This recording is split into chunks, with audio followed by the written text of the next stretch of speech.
Whatever you think about Donald Trump, that wasn't a question. Okay?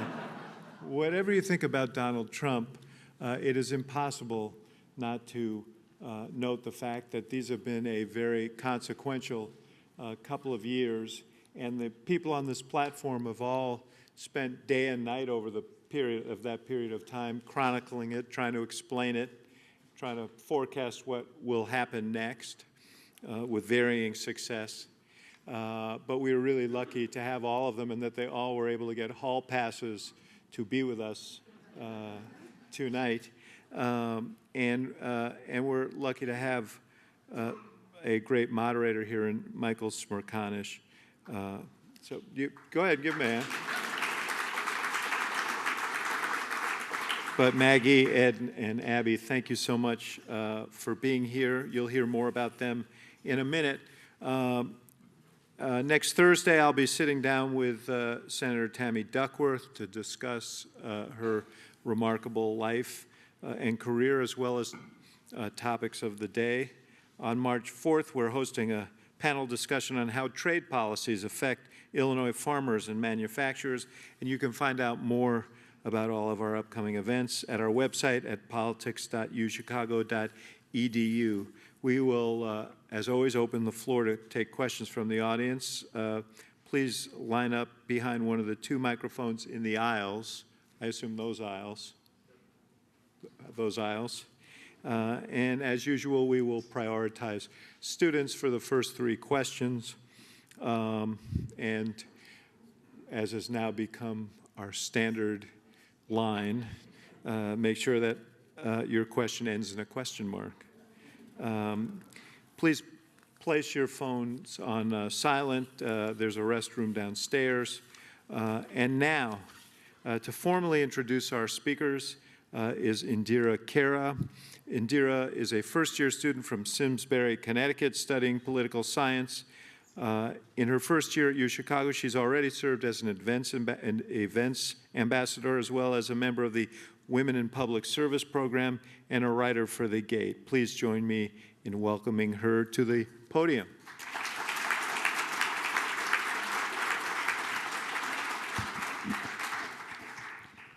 We are halfway through the first term of the Trump administration, and following each of the many stories unfolding within the White House has never felt like more of a challenge.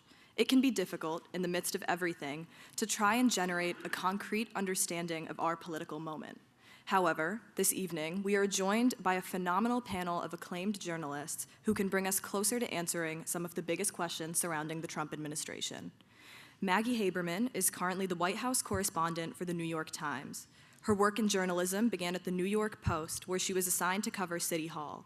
Additionally, Ms. Haberman has worked as a reporter for Politico. Her coverage of the Trump administration in 2018, particularly her work investigating the connections between Russia and members of the administration, earned her and her colleagues the Pulitzer Prize in national reporting. Ed Henry is the chief national correspondent of Fox News. Mr. Henry first worked for Roll Call covering the Senate. Then from 2004 to 2011, he was senior White House correspondent and congressional correspondent.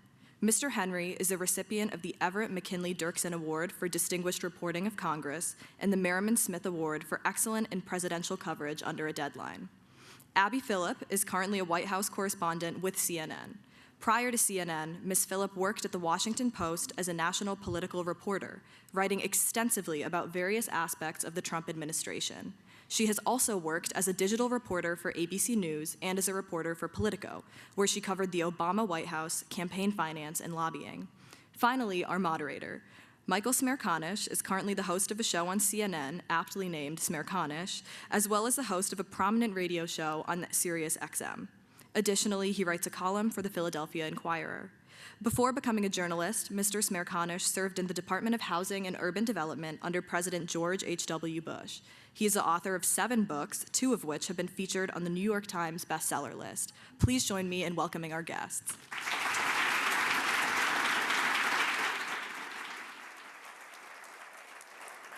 Thank you. Good evening, ladies and gentlemen. I have good news and bad news. The bad news is that these are the notes for the questions I had anticipated asking tonight. The good news is that the reason they are of little value is because of a 4,300 and I think 62-word story filed this afternoon at the New York Times with a 4-person byline that happens to feature one of our panelists in Maggie Haberman. So I'm delighted. I always, my point is that on this president's watch, I knew that no advanced preparation would be timely because something was going to happen in the same way that it seems to happen every Saturday morning at about 5 minutes to 9 when I put my CNN program. But it's so fortuitous that you're here. Talk to us about this enormous story. Thank you very much for having all of us, and thank you for being here. And thank you for the very nice introduction. I don't think it felt fortuitous to my editors that I was on an airplane when this was happening. So just if you're asking the actual mechanics of it with spotty Wi-Fi. We had been working on this for a while, and a piece like this takes a long time. I didn't actually realize we had cracked 4,000 words, so thank you for telling me that. But it was a story that was, the frame of it was about the president's efforts to defang various investigations into him, DOJ, congressional, and the reality is that he has actually not met with a ton of success in terms of the actual mechanics of them. Where he has met with more success is public opinion, and we talked about that in the piece. We talked about the efforts by his legal team to sort of erode confidence in Mueller, to paint it as a witch hunt, this investigation into possible collusion between his campaign and Russian officials. The top of the story was more recent, and that was about a conversation between the president and then acting Attorney General Matt Whitaker, where the president asked if it was possible for Jeff Berman, who is the U.S. Attorney in the Southern District of New York, which is the federal prosecutor in Manhattan.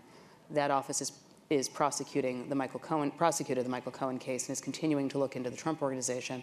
And the president's question was whether Jeff Berman could be unrecused. And his recusal, the Berman recusal, went through, I think there was a technical reason involving some law firm he had worked for previously, but that had gone through career ethics officials at DOJ, and that had been determined that he should step back. It does not appear from what we know that any effort was taken to try to put him back in place. I don't even think it could have been done. But it again was a pattern that we have seen with this president of, in 2017, he repeatedly tried to get Jeff Sessions to undo his recusal from overseeing the Russia probe. He has time and again tried to have loyalists in place, perceived or actual loyalists, in his mind providing him an advantage. I think one of the most telling stories that has been written about this president and how he views these investigations is one written by my colleague Mike Schmidt, who was also on this byline, where when the president was railing about the investigations into him at one point in 2017, said, "Where is my Roy Cohn?" And he was referring to the legendary fixer who had been his lawyer. I hear a murmur of Jesus in this crowd, so Roy Cohn is a familiar name. But that's, I think, what he imagined it was going to be like. That's what he envisioned the AG would be, and the Justice Department would be a personal defense. And so we looked at how he has interacted with the system, is how I would put it. And just to be clear, the defense that his team offers, and we have that in the story despite the White House refusing to give us comment over several days and then attacking the story once it was out, was that this is all within bounds of his power as head of the executive branch. And that will be an argument I expect you will hear them make many, many times over the coming months. The aspect of the story, I don't know if you know this. Thank God I had Wi-Fi on the plane so that I could read it. How did you do that? Because I paid $10 every 30 minutes. That's how. I'll be invoicing David, as a matter of fact. But the big takeaway for those who are commenting on it and spinning about it is what you've made reference to, that he says to Matt Whitaker, essentially, can we put the Southern District in the hands of somebody else? I like asking this question of an author of a book that gets a lot of reaction. Is that the big nugget according to you? Or is there something else in there that Maggie Haberman thinks this is really significant? So I guess it depends on what somebody thinks is significant, right? Whether it's legally significant or at least just instructive in terms of what we know about this presidency. But there were two other things that we had in the story that I considered pretty telling about this presidency.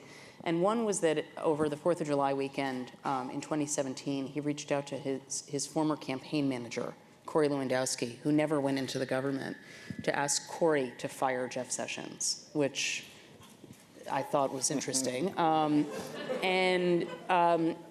then we had a lot about what took place the day after Michael Flynn stepped down. And there was this whole back and forth in the briefing where they were getting Sean Spicer ready to brief, and Reince Priebus walked into the Oval Office and said, Paul Ryan just said it was really strong leadership that you asked for Flynn's resignation.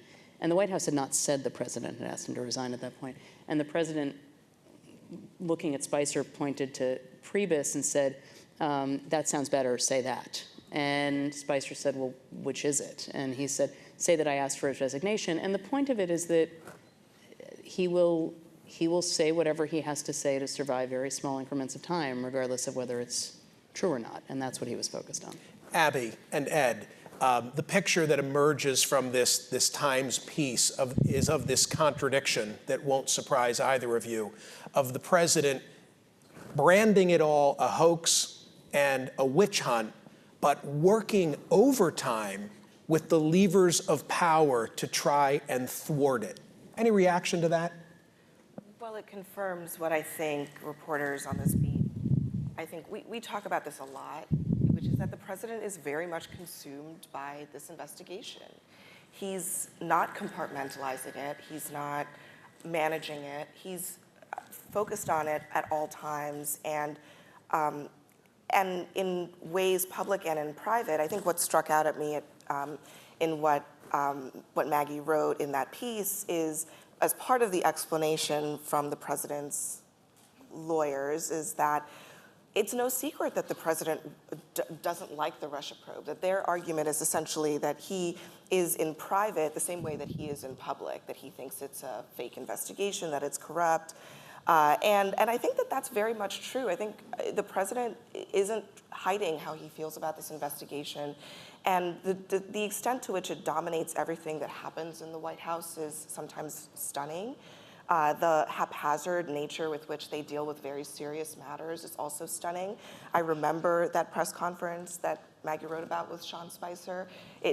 These questions about Flynn played out over the course of several days, and I was in the briefing room for one of those question and answer moments where we're trying to pin down what exactly happened, what was the chain of events between the time that the White House discovered that Michael Flynn had done something wrong and the point at which he was fired, and it was impossible to pin them down. One day, Sean Spicer would say one thing, and the next, he would say something else, and there is no strategy behind it.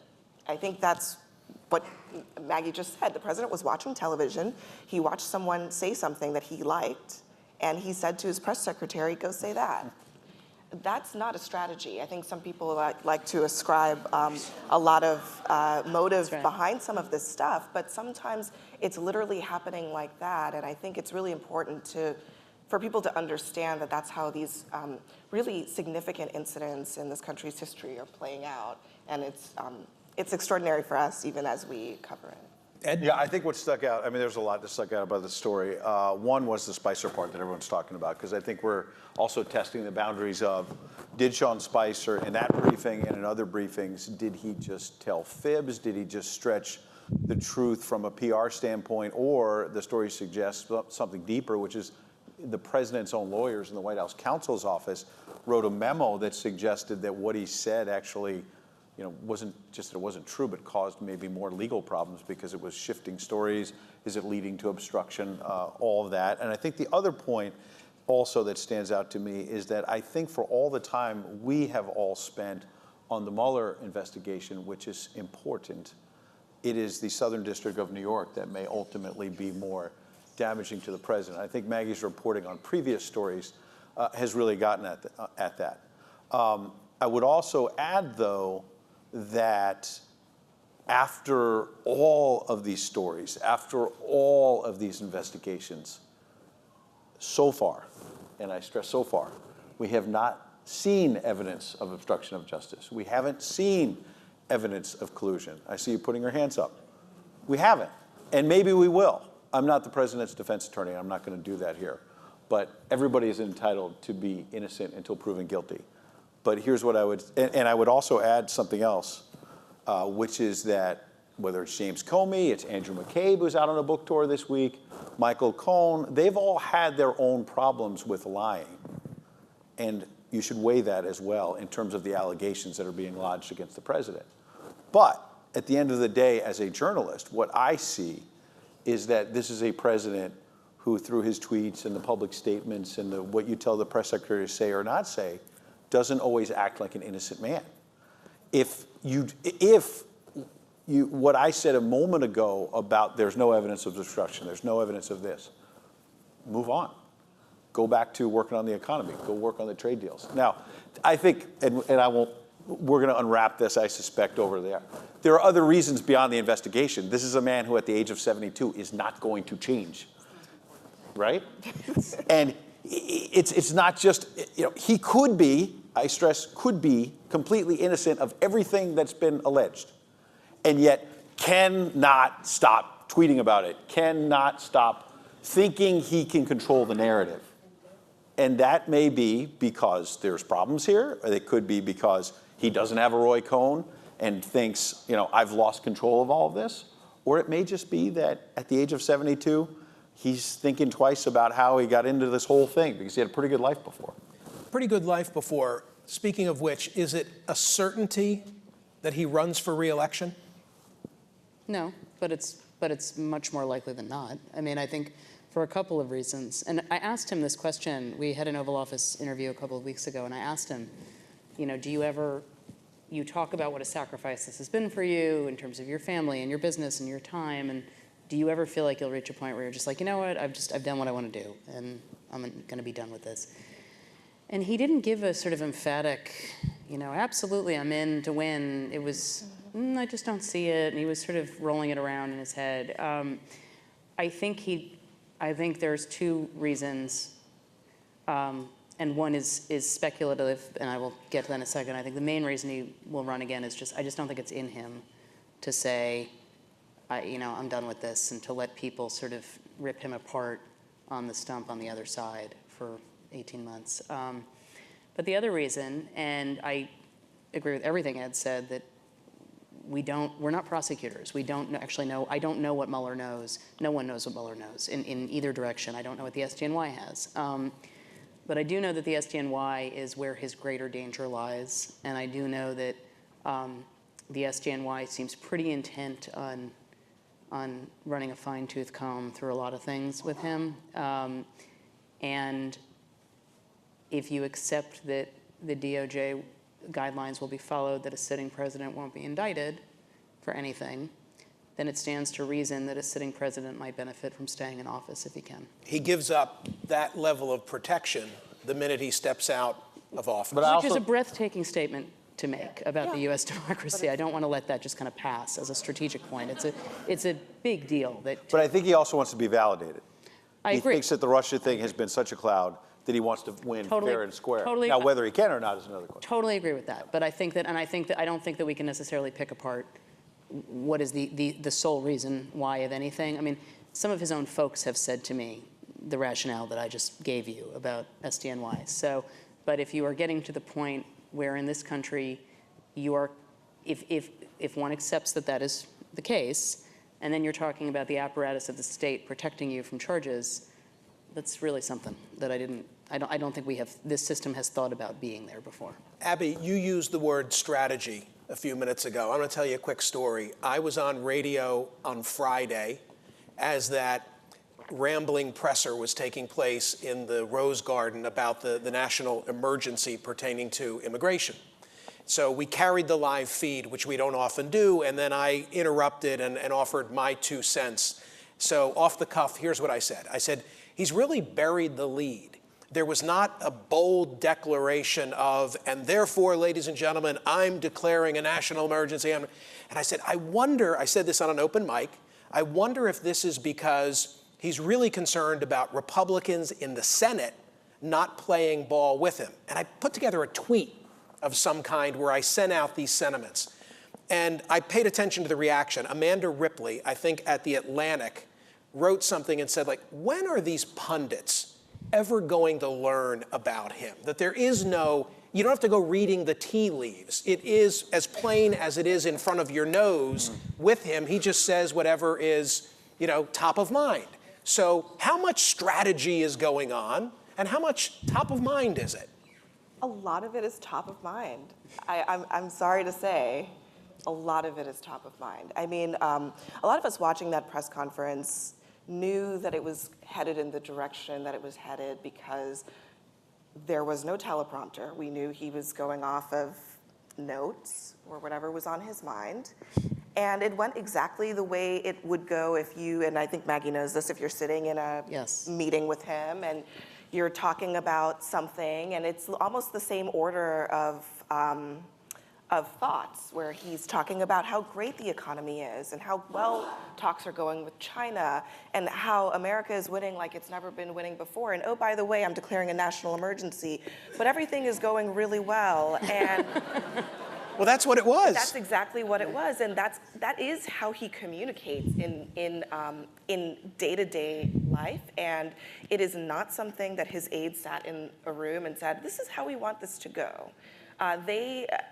On a lot of these things, they defer to the president on how he wants to handle the situation, and that's how he wanted to handle things on Friday. Maggie's colleague, Annie Carney, wrote it very well in her piece on the press conference, which is that Trump didn't want to talk about losing.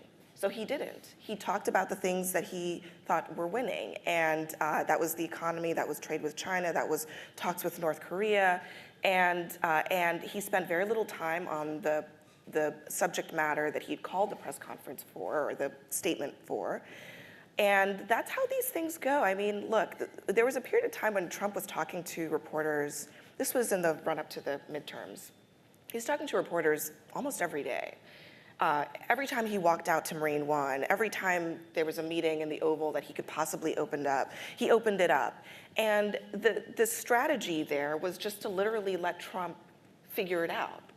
And I think they felt like it was working because he uses his gut to determine when he wants certain subject matters in the news, and that's what drives it. It's not like, this is not a White House where people are spending a ton of time thinking about,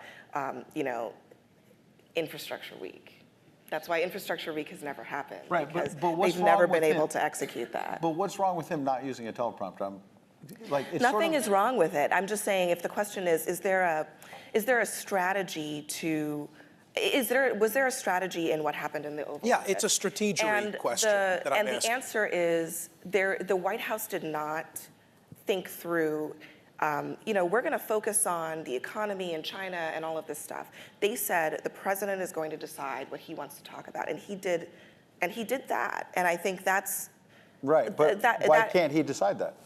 I didn't say he couldn't. Yeah, He did. But it's being presented as this is a problem. I mean, No, Ed, I'm trying to read the tea leaves. I'm just trying to understand the man, because we're 2 years in, and clearly I still don't get it if I'm bloviating on the radio and saying, aha, he wanted to bury the lead about Senate Republicans. Where the hell did I get that from? Well, I think the answer to your question, Ed, and look, I'm not a political strategist. There are people in this room who are, and who might argue that if you are going to declare a national emergency and you're the president of the United States, you might want to convince the public that you're doing it for the right reasons, that you might want to use this opportunity. You've called a press gathering in the Rose Garden in a magnificent setting with the outside, the White House is behind you, the stature of the presidency is behind you. You might want to use that as an opportunity to make your case in a forceful way, to put the pressure on your opponents,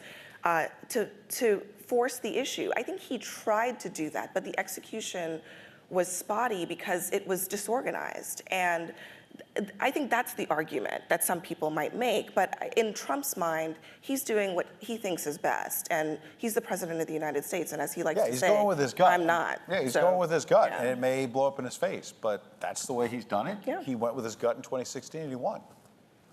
It is. Going with your gut on a national emergency press conference the way he did, and I don't disagree with you that I think that he's, for all of the criticisms of his style, like he's gotten pretty far. That having been said, he also has 60% of the country that's pretty against him, and so it's not like it's without its problems. And what he did in that, what struck me about that Rose Garden press conference, and Abby was talking about this before, was that when he said, "I didn't need to do this," I just didn't. I mean, so that was undermining of the whole thing. a little when he bit, did and it. so and the whole, but I guess, this is the argument for why sometimes politicians like to follow scripts, right? Yeah. I mean, like, I think there's a lot of, like, right, and so there's a lot to be said for the fact that, look, he talks to reporters every day.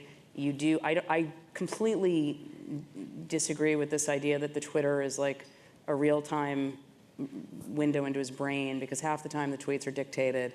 And then when we were in the Oval Office a couple weeks ago, literally we're in the middle of talking to him, and an aide walks in with a tweet from him, and she was like, "Here, I want you to see this." And I was like, Print it out. and he was like, "Oh yeah, it was printed out." And he was like, "Oh yeah, well we dictated this one with Dan Scavino beforehand, his digital guy." But I do think that there are parts of him that are much more transparent than previous presidents. That said, when you know you're facing lawsuits over your national emergency declaration, to then literally say it really wasn't an emergency, just to me seems like an argument for what Abby's talking about why you might want to. Are his differently. are his political skills still being underestimated because the attention is on the quote chaos and the intemperate tweet and the turnover in the White House and who's gotten locked up and who's about to get locked up, when in fact he can stand up and rightfully say to Republicans, I gave you 2 conservative Supreme Court justices, low unemployment, a robust Dow. I pulled us out of that Iranian nuclear agreement that I said that I would, the Paris Accord.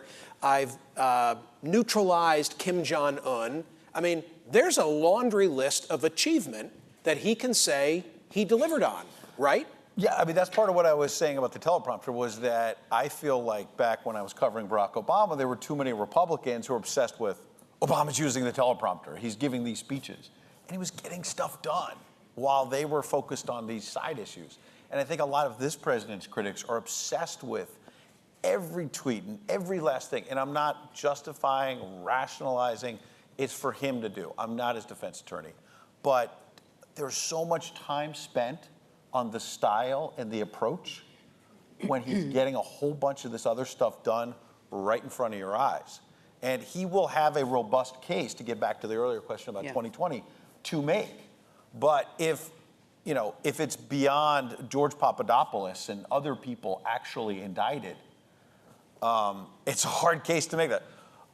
These 90 people have been indicted, but, the Dow is really good right now. I mean, and also the Dow has been up and down. He was cheerleading it a few months ago. Then he stopped tweeting about it for a while because the Dow in December and early January wasn't so good. Now it's back up. I mean, but I would give him credit, like you say, on trade. Every smart person in not just Washington, but practically in the world said that this tariff stuff was nonsense. He wasn't going to ever renegotiate NAFTA. He would never get China to the table. And has he accomplished all that? No. But has he made a heck of a lot more progress while everyone's been complaining about the tweets? Yes. You want to say something about that? I just want to say that, yes, his political skill is constantly underestimated, and I think that what it is survival. That unlike most other politicians, he doesn't have a ton of quit in him, that even when he's facing incredible odds, he tends to push through past what most people are able to withstand, because he doesn't have a traditional political constituency. I think for people running against him in 2020, that was a problem for Hillary Clinton. It's going to be a problem for them. Donald Trump does not have a lot of things that a lot of places where he won't go. That's right. And I think that's one of the things that has caused him to be actually quite successful on a lot of these fronts. He was willing to do tariffs, even though it really could have caused him a significant political risk with farmers and other people who are his constituents. He was willing to push through that. And we'll see what happens, but that was a major risk to take, and a lot of politicians wouldn't be willing to take those risks. Did you want to say something, Maggie, about that? No, I mean, I agree. I think that for whatever reason, the evaluations of Donald Trump, and I think part of it is because he's so polarizing, but have become that the only frames they can put into are either good or bad. And sometimes you're just evaluating. I mean, he is a skilled politician for part of the reason as goes to what Ed was saying, and part of the reason goes to what Abby was saying. I mean, I think that he is also a self-destructive politician, and he's hardly the first self-destructive president we've seen even in the last 30 years. But he is, I think that he will have a formidable case to make if the economy stays good for re-election, except, and this is an important asterisk, he has so needlessly turned off so many voters who were willing to be with him in 2016 because they really didn't like Hillary Clinton. They might like whoever it is in 2020. And the tariffs, while he has made some progress with China, and I think more than he gets credit for in the press, they have cost him in key states. They've cost him. On that point, by the way, my colleague Britt Yeah. Hume made some sort of tweet or comment about this on the air many, many months ago, that politics is largely a game of addition, not subtraction. Exactly. And it's hard to, for all of his political skills, it's hard to see who he's added to the tent. Yeah. Since 2016. Yeah, and he's left himself basically no margin for error. So that's, and he makes a lot of unforced errors. So I guess I just don't know how this goes. I mean, their whole argument, the Reelect's whole argument is, look, it's going to be a binary, and he'll be running against someone else, and then that's where this goes. And they like to use, some of them, the Bush 04 analogy. Here's the problem. Bush 04 was much more popular than Donald. As unpopular as he was at points in his presidency in the first term, he still was in much better shape than Donald Trump is. I want to ask a question or two about 2020. I may as well go there now with my remaining 10 minutes with the three of you. No, time flies, but we could do this all night. I love this, and I trust everybody else loves the material as well. And then I'm going to surrender the floor. Who is the most feared Democratic candidate in the eyes of the White House? That's a question for any of the three, hopefully for all three of you. Who do they fear the most out of these 20 or so Democratic candidates? Joe Biden. Joe Biden. Explain.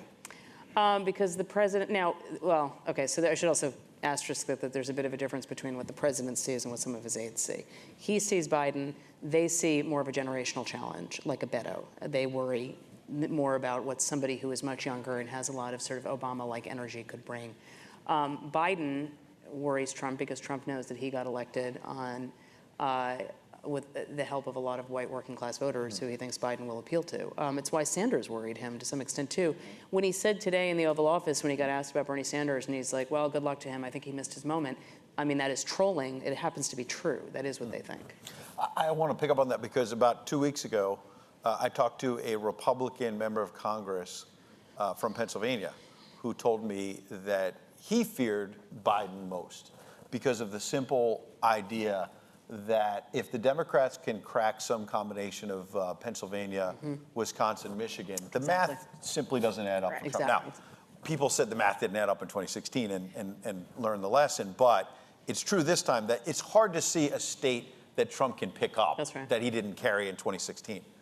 As I recounted that conversation on the air, I got a text 20 minutes later from someone who was sitting with the president who said he had seen that segment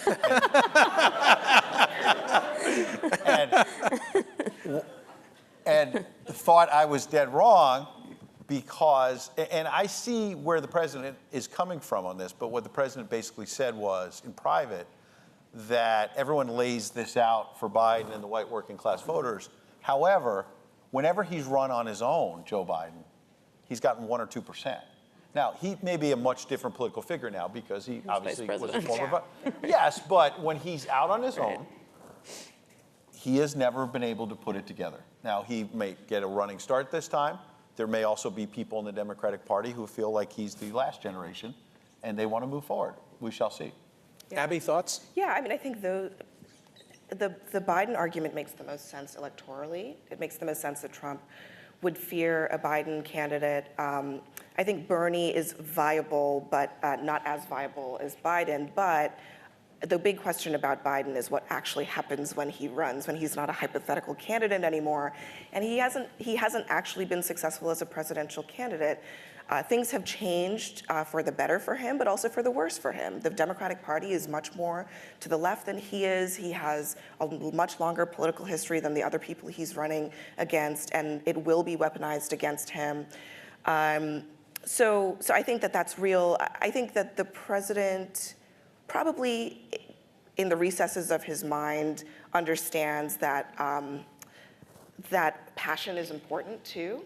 And we'll see what actually happens on the campaign trail. But if we see a Beto or a Kamala Harris really starting to energize the Democratic Party, that ought to be a signal to us to pay attention to some of those people. It ought to be a signal to the president too.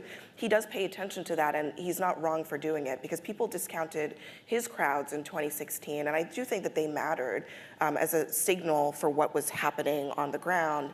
And once we get a little further into this, we'll have a better sense Yeah, of that's how right. that And I goes. think adding to that is that one of the reasons that Hillary Clinton lost, it seems to me, is that she did not energize minority voters.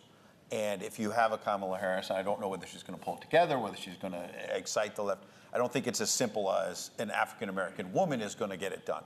I think any number of these candidates could excite, but minority voters were not, by and large, energized to turn out last time. If they're energized to turn out this time, that's going to be hard for the president. It'll be interesting to see what stock, if any, is put in general election polling in 2020, given what happened in 2016. Any reaction? I don't think the polling was that wrong. But I meant to say this earlier, but we should not overemphasize the fact that Trump won in 2016. He won by a very narrow margin. We have an electoral college system that is a winner. It's a winner-takes-all system for the states that they win, for the most part, and those margins in the states that he did win, especially in the industrial Midwest, were so incredibly narrow that that it was well within the margin of error for polling, and it is well within the range of what a Democratic candidate could do the next time around. So in other words, I'm saying I don't think the polling was that wrong, and I don't think we should overemphasize the fact that he won, because it was not by an enormous margin. I think you're right, and I think that our polling team at Fox has said that they believe that this narrative of all the polls were wrong is too simplistic and is not really true. If you looked at the national polls based on Hillary Clinton's popular vote, the national polls were not really that far off, actually, of where it was.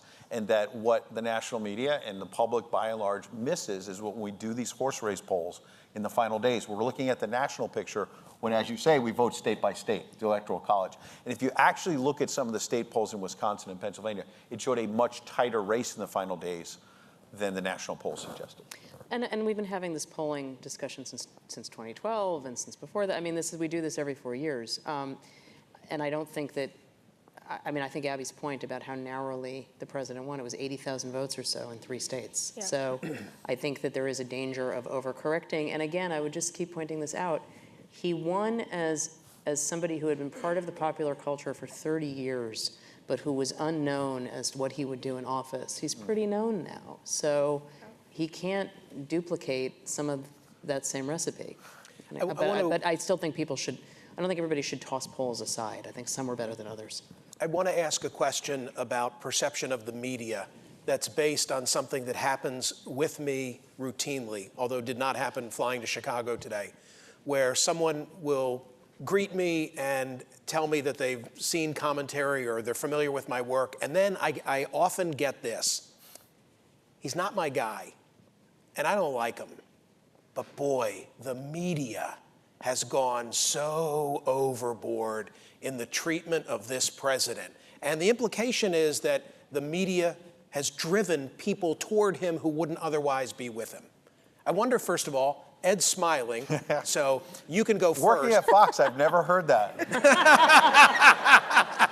I mean, that conversation happens in every airport, and not with one person, but with 30 people or 5 people. But yeah, I mean, look, I think there's been a pile-on, and I think, and I don't, that's not an opinion, that's a fact.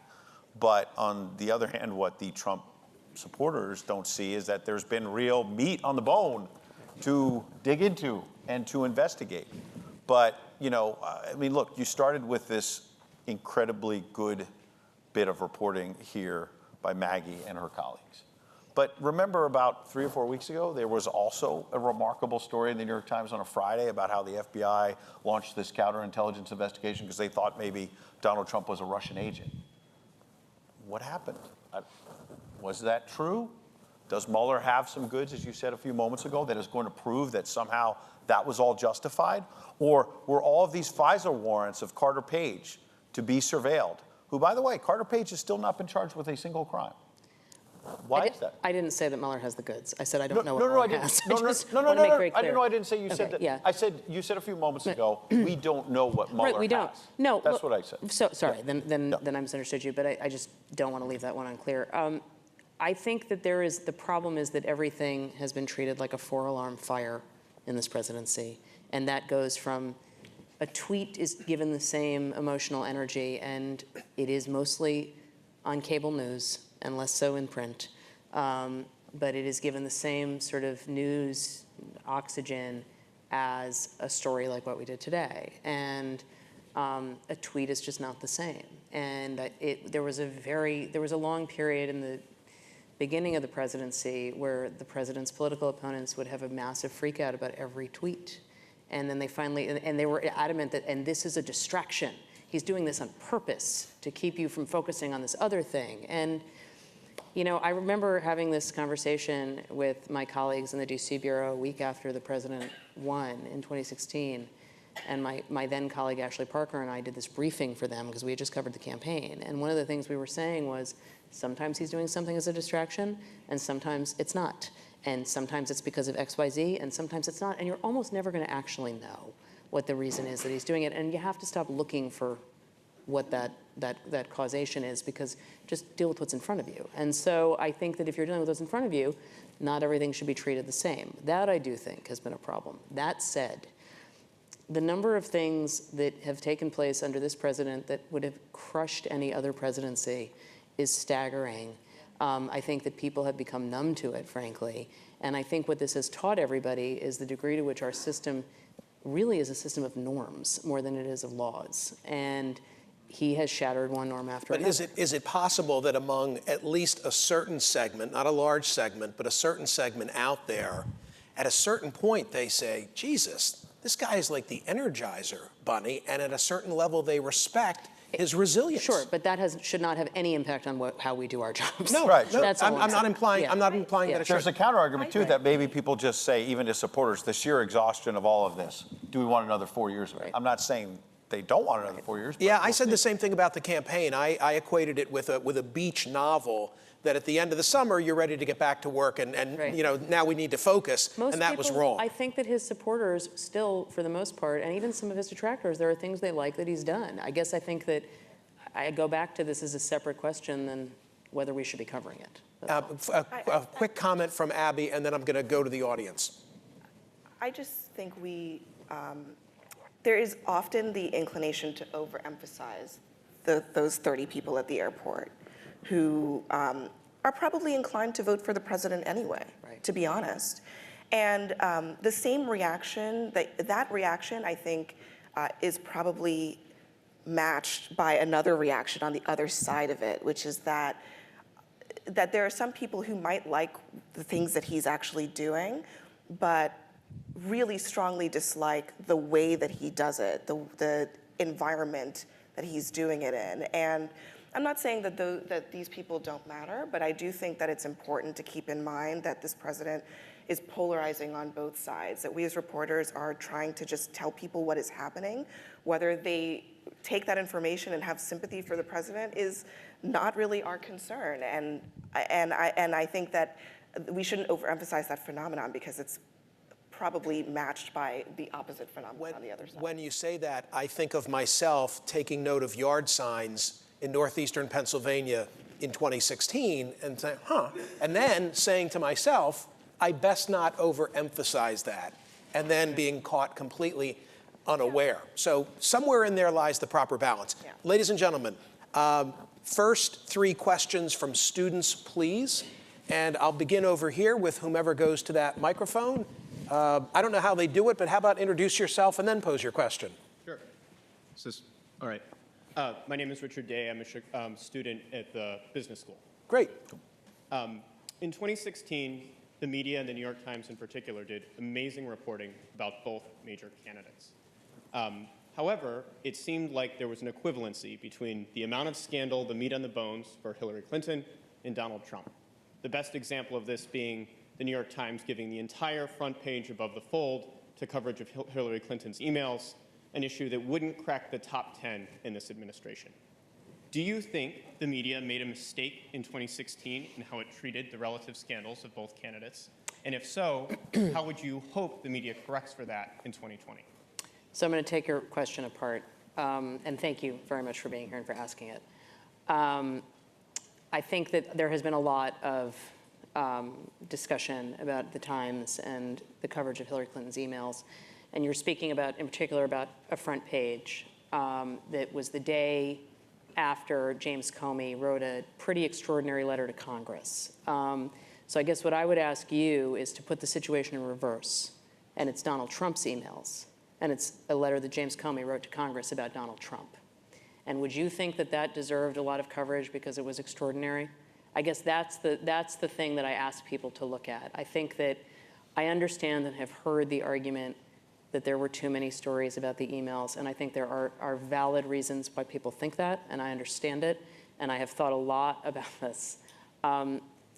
She was under FBI investigation, and I understand that her folks get upset when we say that, but it happens to be the truth. The Democratic nominee was under FBI investigation.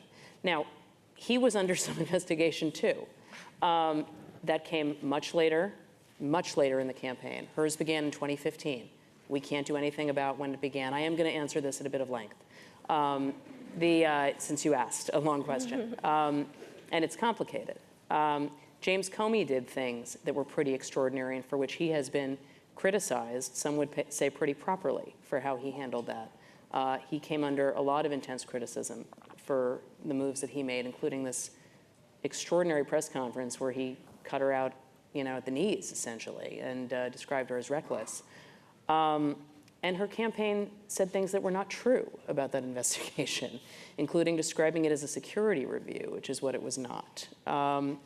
So I think that those are important facts. I think that I was the main Trump reporter, to be clear, during that time, number one. Number two, we did a breathtaking number of stories about Donald Trump and his comments on Muslims and his comments on African Americans and his comments on Judge Curiel and his business and the number of women who were accusing him of improprieties.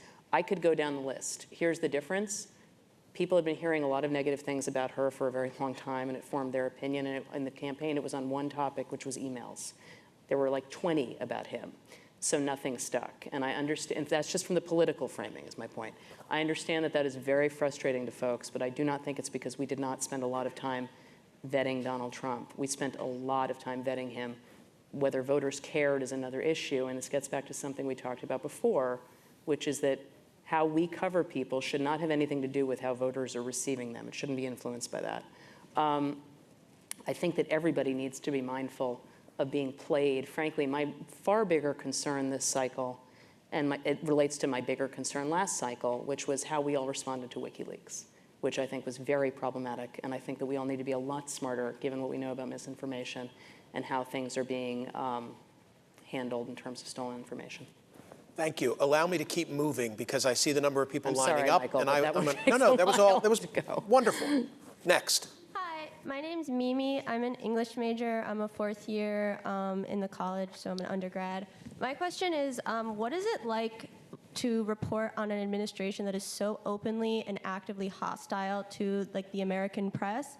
And going more broadly, do you think that's indicative of a larger cultural opinion of journalists and journalism? Well, he shouldn't be calling the media the enemy of the American people. It's plain and simple. And I think people should speak out on it, like I just did, and it shouldn't happen. And I think what Maggie just laid out was, I mean, the Times will get beaten up on every side. You know, you did this too much, you did this. We get our fair share of criticism at Fox as well. I think you try to do your best job every single day and prove that you are pushing on all fronts, and you let the chips fall where they may. But like I said, there's a hostility there that makes everyone's jobs more complicated. But you've got to keep your head down and do your job. I have to ask this, does the sort of symbiotic relationship between your primetime lineup and this administration cause you angst? Not me personally. I mean, I try to do my job, as I just said. I'll be criticized, you know, and that's part of the territory now, no matter what you report or how you report it. Try to be as fair and accurate as I possibly can, when I worked at CNN or now at Fox. And I think, you know, look, Sean Hannity gets his fair share of criticism. He's my friend. He's an opinion guy. He likes the president. He's transparent about that. But that doesn't impact what I report. To this side, hi. Hi, my name's Jack Idlis. I'm a student at the Harris School of Public Policy. My question is primarily for Mr. Henry. You said earlier that we'd not seen evidence of obstruction yet. I would say that evidence is anything that makes more or less likely the thing an issue. I'm sorry? I would say that evidence is any fact that makes more or less likely the thing you're trying to figure out. So if something happens and it makes more likely, we don't know whether he obstructed, but it makes more likely that he's obstructing the investigation, that it's evidence of it. Mr. Trump fired the FBI director, then said a day later, or maybe 2 days later, that it relieved a weight from the Russia investigation and that it had to do with the Russia investigation to two separate people, NBC and I think the Russian delegation. I guess I'd like to know your response to that and whether... Well, so what's the question? The question is, do you think possibly you're playing into the Trump team's PR hand? How so? When they say that, well, he's done everything in public, so there's obviously no crime here. It was in Ms. Haberman's story today. Okay, I mean, I didn't say that, first of all, so let's be clear, it's on tape. I didn't say whatever Well, it you is. said I think a direct quote from earlier. I said there's no evidence, as of now, that he obstructed justice. Okay. True or false? That's truly what you said, and my question would be, how is is that a true statement? I know what I said, but is that a true statement? I'll say it like this. No, I don't think it is. Okay, I'm wondering why you don't think. So you've had a chance. Let me talk. So evidence of that. Okay. I guess that's my clear. Okay. So what I was trying to say before is, that's your opinion, and this is America. That's great, but we're journalists, and Maggie is reporting out a story today that, among other things, illuminates how this president, in my opinion, is testing the limits of what he can get away with in terms of, can I call up Matt Whitaker and say, put my guy in at the Southern District of New York? It appears, or it doesn't just appear, he did not succeed in that effort because that guy is not in charge of it. True. However, I am not, by any stretch of the imagination, excusing the phone call. I think, to Maggie's point a moment ago about the norms, it's not normal for presidents to pick up the phone and say, put my guy in because, and I'm not quoting the president directly, but it appears, based on the reporting that he suggested, I'd like a better result if my guy was in there overseeing this, right? So anyway, that's just a long way of me saying, I don't mean to be argumentative with you, but you're trying to take something I said before that I think it is a true fact that we don't have evidence of obstruction of justice. That doesn't mean we'll find it. But we're journalists. We're not prosecutors. And because it appears to me by your question, you're not a fan of the president. Again, this is America. That's great. But we can't hang the president with obstruction of justice because you think it's there. And real quick, you mentioned Comey and firing him. Absolutely. Huge self-inflicted mistake, I think, by the president based on some other comments that were made here earlier. And he steps on his own message. He said one thing about firing Comey and then goes on with Lester Holt and appears to say it was about Russia when they said it wasn't. But here's the bottom line. It appears, based on constitutional law experts, not me, that the president has the executive authority to fire James Comey, whether you like that or not. So my biggest point here, so that we can get other people to talk, is that we don't have that evidence. So I think the Trump haters out there, and I'm not saying you're one of them, but the ones out there, don't get ahead of the facts. If he obstructed justice, I suspect various prosecutors in the Southern District of New York, Bob Mueller, his entire team of prosecutors are going to find something. But we especially as journalists should not get ahead of those facts. And I think people in the public, let's let this play out. Let's stick to the facts. Let me just say, I want to get in on this. I'm a lawyer, and I just want to say the issue is, was he firing Comey to thwart a lawful investigation? It requires you getting into the president's head. Right. And some will see, I think it's a glass half empty, glass half full, that some will say that the firing of Comey itself was obstruction of justice. For me, what has always made that issue not enough is the fact that Rosenstein, who's the titular head of this probe, wrote the memo that gave the paper trail to the president for doing what he wanted to do. I know that in Bedminster he wrote a different kind of a memo, and that ultimately wasn't the memo on which he was and reliant. There's some question about whether Rosenstein was kind of tricked into doing it that way to give them the cover to fire Comey. But I've always believed that the presence of the Rosenstein memo gave the presence, we all know the CYA expression in the corporate world and the academic world, but I really think that that one instance in and of itself is not enough to meet the threshold. Maggie? Well, no, and I'm sorry for interrupting you before. I think I just wanted to add on to Ed's point that I think that people, the most anger that I hear from people all over the place is, why aren't you saying, therefore that means, and I understand that's not what you're saying. I'm just saying I think that's what Ed is responding to. And there's, the thing that people have gotten angriest at journalists for that I have seen in the last 2 years is that we're not Congress. And there's one check on the executive branch, right?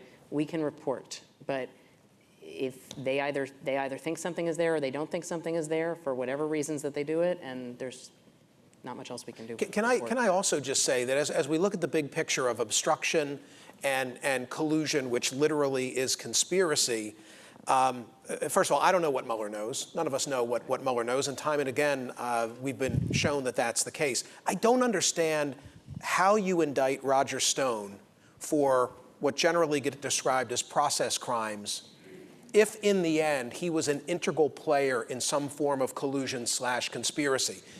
Succession allows the feds to charge him and charge him again. Right.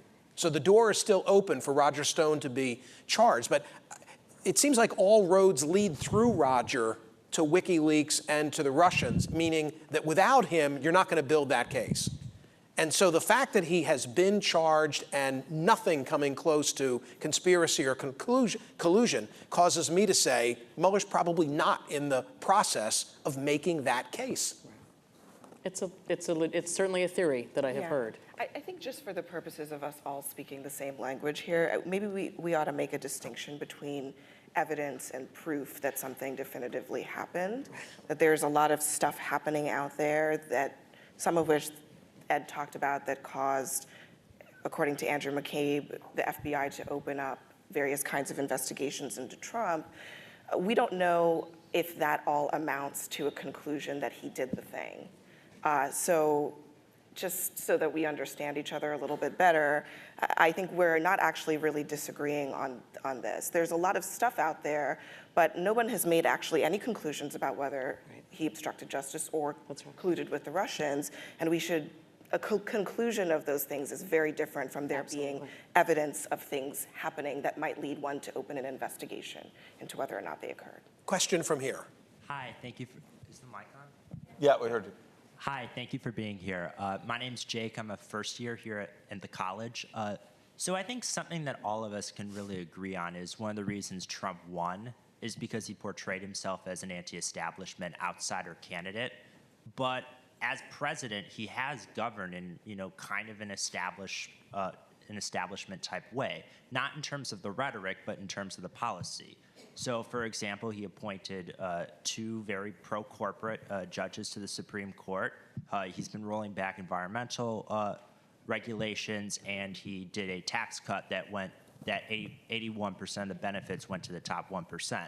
So it seems to me that the real only difference that exists between Trump and a guy like, I don't know, Marco Rubio or Mitt Romney is his mean tweets.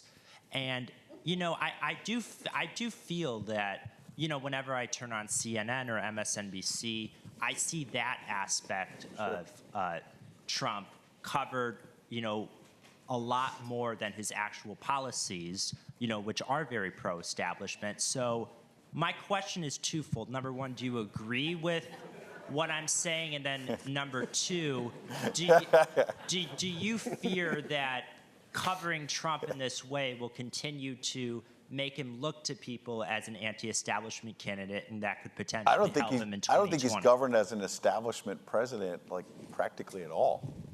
I mean, I think that's in terms of the policy, not in terms of... Some policies, perhaps. The tax cut that you mentioned is pretty traditional Republican policy, but the tariff fights and other things are far, far outside what is usually done. And I think there'll be a verdict from the American people beyond a verdict from Mueller and others about whether he's been successful in that or not. If you ask Mitt Romney in 2012 whether meeting with Kim Jong-un was a traditional Republican thing to do, I don't think his answer would have been yes. I mean, I think that I agree with you that I think on some policy he absolutely has. And certainly he carried out the repeal and replace mantle first as his first legislative act, although that it failed. And the very first thing he said to people that night was, I should have done tax reform first. So, and then they did do that, although that was a pretty conventional bill as well.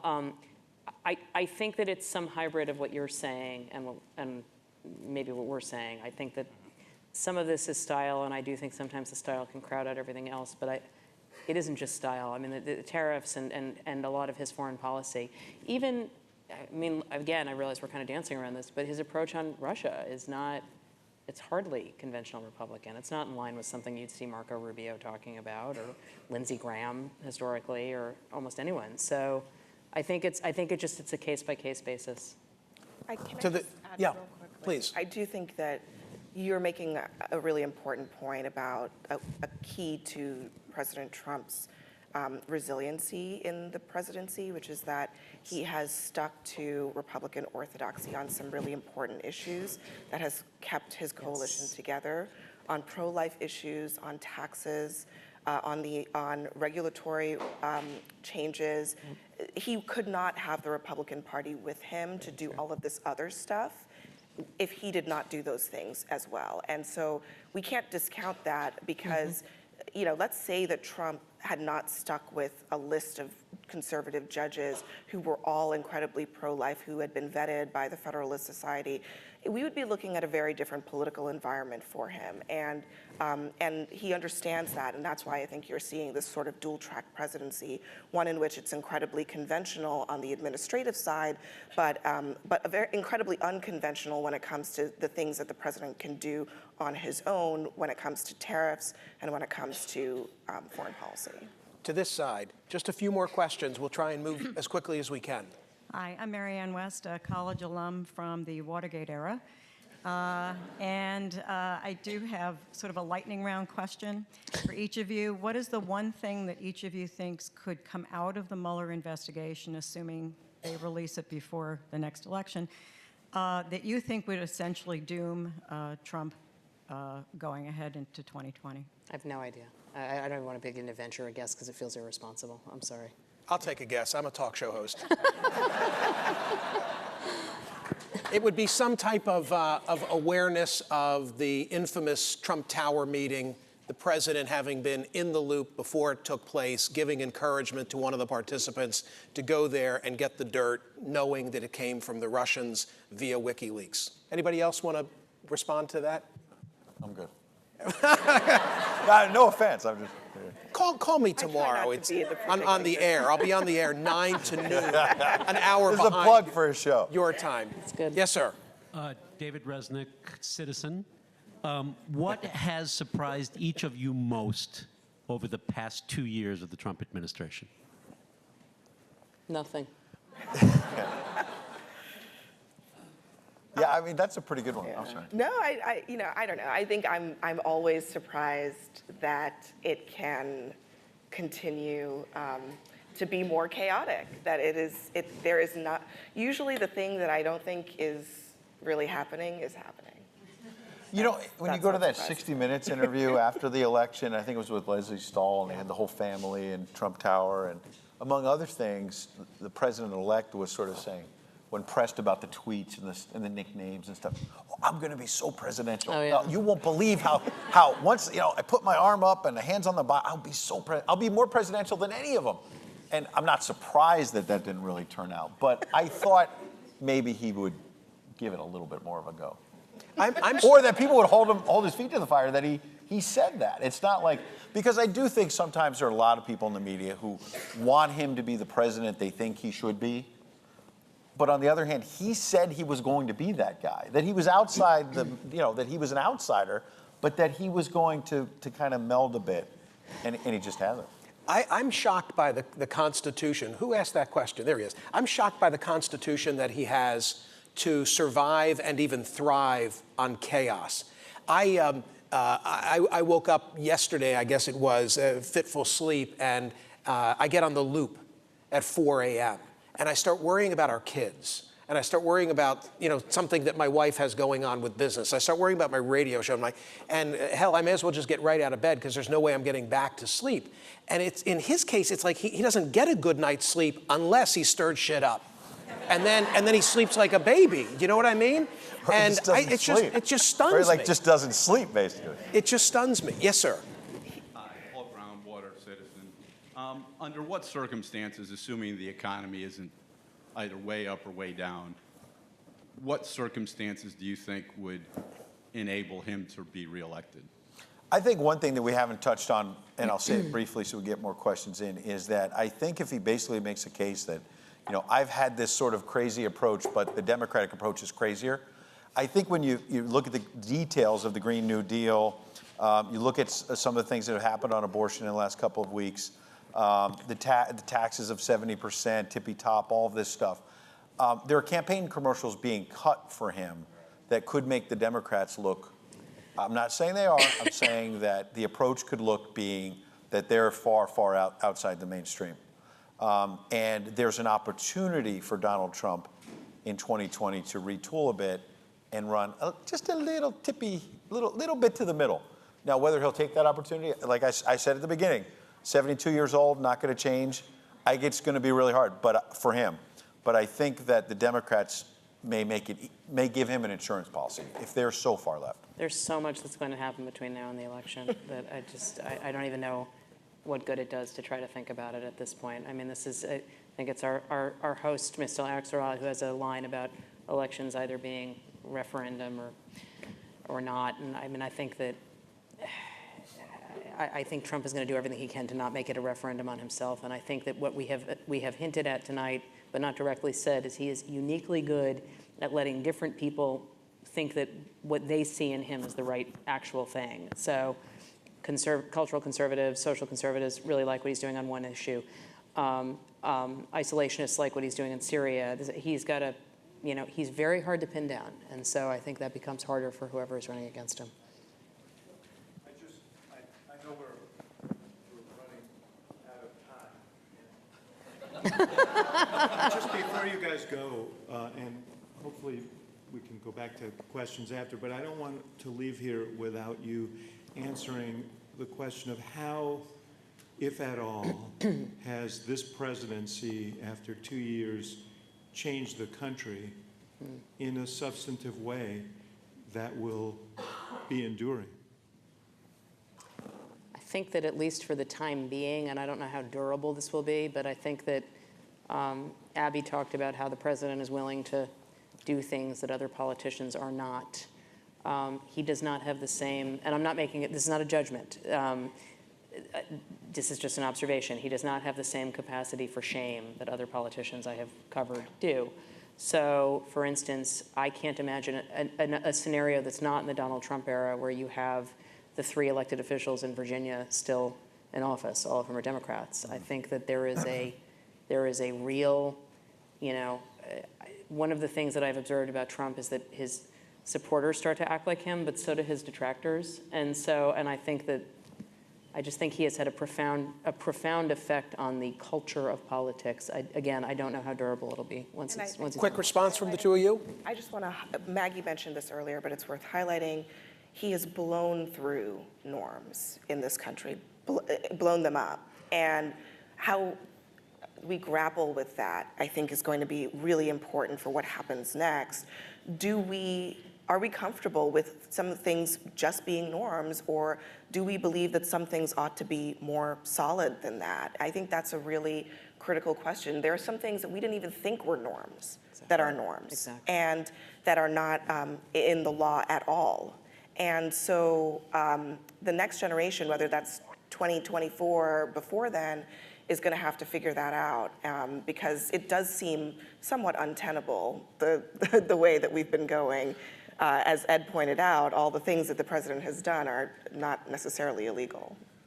Right, so that's part of the question. So what I want to say that's slightly different is that the Trump voter wanted him to blow up these norms, wanted to blow up Washington, wanted to, quote unquote, drain the swamp and whatnot. Now, there's another story we haven't even mentioned yet, which, like, as you say, would have blown up any other White House, which is this House Democratic report that maybe General Flynn and all these other people in the White House were doing the bidding of the Saudis on this nuclear deal, which is a massive story and will get more attention, I suspect, in the days ahead. And so my point is, they said they were going to drain the swamp, and then there's a story like this. So you wonder. And also, the Trump voter wanted him to blow things up and blow up norms. But if blowing up norms means obstructing justice, that's a whole nother deal. And so I think how it's changed is that, look, I think people in the media, some, not all, are still missing that his voters wanted him to blow all this up. But I think, A, did he blow it up to the point that he actually broke the law? And B, in the next 2 years, he has an opportunity, whether he'll take it or not, but will he build some of this back up? And actually, he has a Democratic House now that we haven't mentioned yet either. They're going to be investigating the heck out of him. They already are. But there's opportunities for him to get some wins. Will he take that opportunity? One final question and very quick responses. Go ahead. Hi, my name's Carly. I'm a journalism grad student at Northwestern. And I am curious, given high public distrust in media, as well as the fact that each of y'all work at different outlets with arguably different points of view, how each of you would define objectivity and what role you think interpretation should play in reporting. Man, that's a tough, final, quick answer question. Anybody want to take that on? We have to wrap up. I just want to, okay. I believe reporters differ on this. I believe the reporters are supposed to tell people what is happening, and we're supposed to help them understand what's happening as well. Now, at the same time, I don't believe that reporters ought to have political leanings, meaning like you prefer this candidate over that candidate. But telling people what is happening and also helping them understand it is important. I think analysis is critical to that.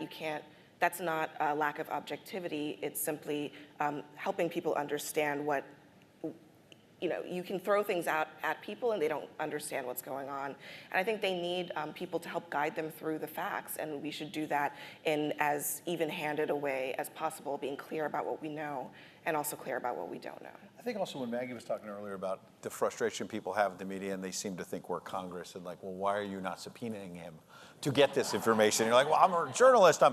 But I think the other part of the frustration that people have that can be justified is that objectivity to some can mean, well, on the one hand, the president says this thing, and on the other hand, the other side says this. And that can be problematic because sometimes the facts are on one side. I'm not saying they're on the president's side or they're on the opposition. But as journalists, sometimes you do have to just call it out and be blunt and direct, fair, but blunt and direct, that this is where the facts are. And the president's saying the sky is green, but it's actually blue. I think I'm going to go in a totally different direction, although I agree with what both of them said. I think the worst thing that is, I think that there's a difference between context and putting your thumb on the scale, number one, and I think context is hugely important. I think Twitter has been the most destructive force for reporters covering this administration, and I say this as like a frequent practitioner of the awful website, but we all have to be on it because the president is on it, and it's his main form of communication. Journalists have a habit of talking to each other in a certain journalist code and cracking jokes at each other, and we're all on there acting as if we're in the press room, and it's in public, and it doesn't make any sense to the public. And so I think that things that, I think that we all would do very well to step back off the keyboard. I think that would help sort of just the facts, ma'am, piece of this. And But I'll close by simply saying that for the last 3 decades, I think news and entertainment have become completely conflated and have done the country a disservice. that's how Donald Trump got elected. I just want to make that point. It exists. So- It existed. He was the beneficiary of something that's been building for a No long question. time. I'm not saying he Yeah. did it. I'm saying that. Oh, no doubt. It was actually Roger Stone who made that point to me in 2016, that the line between news and entertainment for the average viewer who watched him on The Apprentice, and we Correct. all missed that heading into Iowa in a real way. Ladies and gentlemen, this was great fun. Thank you for having us.